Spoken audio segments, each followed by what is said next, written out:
morning, Ohio, Annyeong, Buenos Dias, Bonjour, gandang umaga.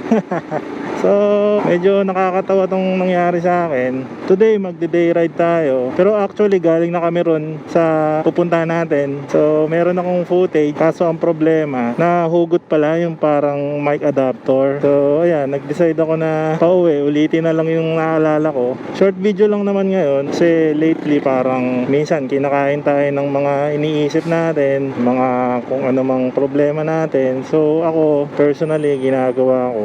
Nagmumotor na lang ako para ba ma-relax, mawala muna yung isip mo doon, tapos magbago ba yung perspective mo para maayos mo yung kung ano man ang iniisip mo, ganyan, ang problema. Tapos naisip ko na parang gumawa na lang ng parang intro na video. Sa channel ko kasi wala pa akong parang introduction o yung tipong nagpapakilala ako.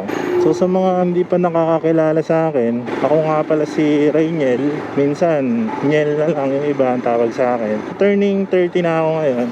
Medyo may edad na. Ay, kasama nga pala natin si Mrs. ngayon. Tapos 10 years na ako nagmomotor. Mostly pang commute lang, kaya ako nagmotor. Pero nagustuhan ko rin siya. Simpleng biyahe, ganyan. So di ako galing sa parang mayaman na pamilya. May pa ganun pa no?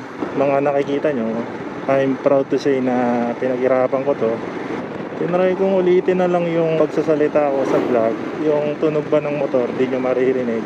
Tsaka mas mabilis kasi yung parang boses mo na lang.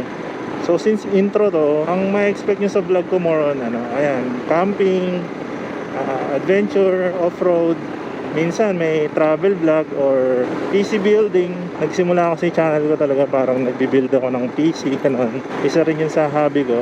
Kaya yun na rin naging kurso ko, IT ako eh. So nakakailigan ko ngayon yung parang mga tipong off-road, trail, parang gano'n. Yung para bang hindi ka sigurado dun sa tinatahak mo na na daan. Para bang adventure ba, gano'n. Yun yung parang gusto ko ngayon. So talagang nakakailigan ko na magmotor. Pangarap ko nga yung tipong magkaroon ng iba't ibang klase ng motor. Tipong gusto ko ng naked bike, gusto ko ng cruiser, scooter, ganyan. Meron na akong scooter, pero ano lang yun, parang pamalengke lang. Pero nabiyahe ko na siya ng Jariel's Peak Novo Classic, pang lang, quick errands, pero inayos ko pa rin siya. Gusto ko siyang mabiyahe. May video ko nun, hindi ko pa tapos kasing i-edit. So bilang intro, ganun yung mga expect nyo sa channel ko. Tapos konting mga life advice, ganyan. Naniniwala rin kasi ako dapat, di ba, sa buhay yung balance.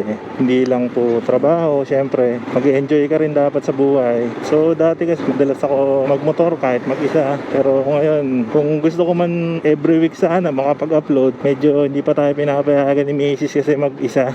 Kung gusto niya sana may kasama ako, siguro ganun na lang gawin ko, hanap ako ng may kasama para madalas tayo makapag-upload mga adventures natin. Yun kasi parang gusto ko sa channel ko, na kahit tipong napapanood nyo lang ako, para bang na-experience nyo kung saan ako napupunta, kahit pa paano parang kasama ko kayo sa biyahe, para bang marerelax kayo, ganun.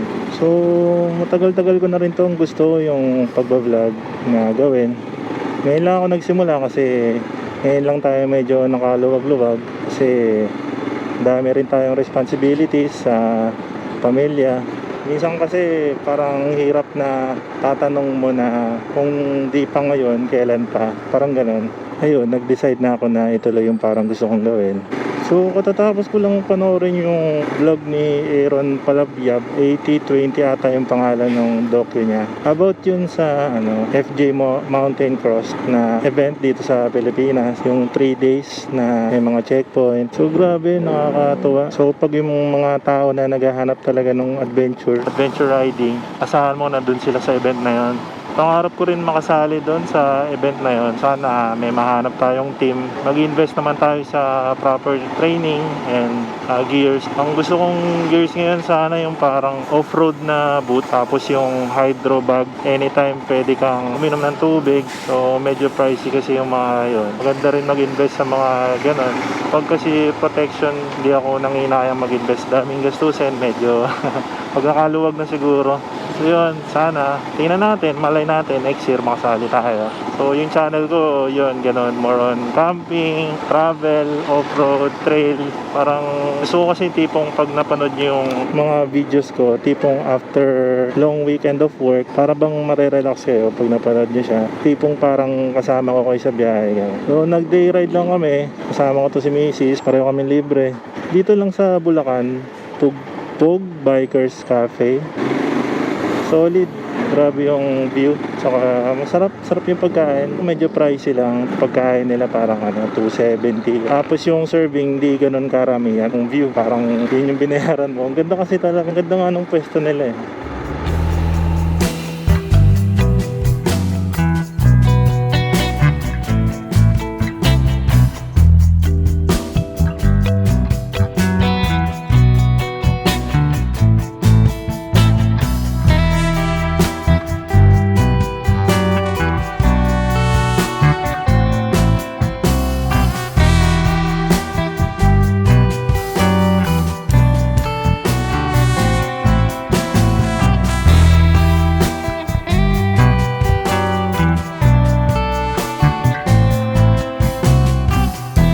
Guys, medyo matraffic dito sa Bulacan, pauwi na, pero sanay naman tayo dyan. Ganda rin ng adventure bike kasi kahit ganito na singitan, komportable ka, tapos kahit malubak, walang problema.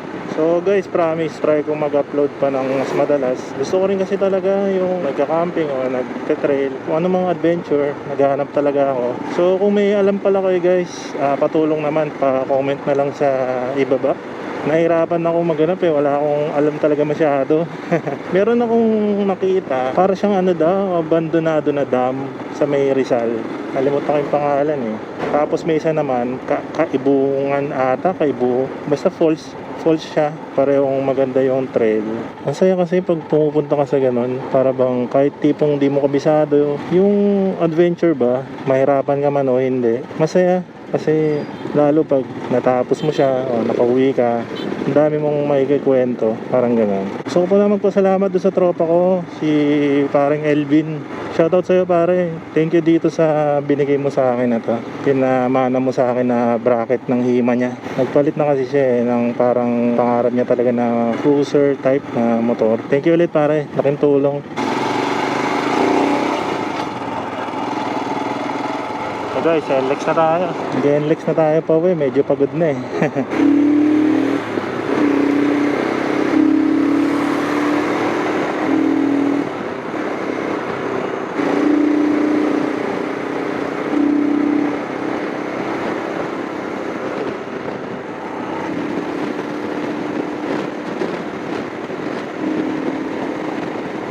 Ito guys, malapit na kaming ma-exit ng NLEX. Pauwi na sa amin. So guys, maraming salamat ulit sa mga nanood ng short vlog lang na to. Short intro lang. Gusto ko lang magpakilala dun sa mga bago sa channel ko. So guys, maraming salamat ulit sa mga nag-comment, nag-like, nag-share nung latest natin na camping, yung Camp to Buy. Maraming salamat. Going 10k views na sa YouTube. Nakakatuwa, yung tipong gusto mo lang naman ma-document yung trip mo. Kumbaga parang may babalikan ka lang, pero meron palang mga natutuwa na manood and pupuntahan din daw nila. Until next vlog guys, RNL ADV. Peace.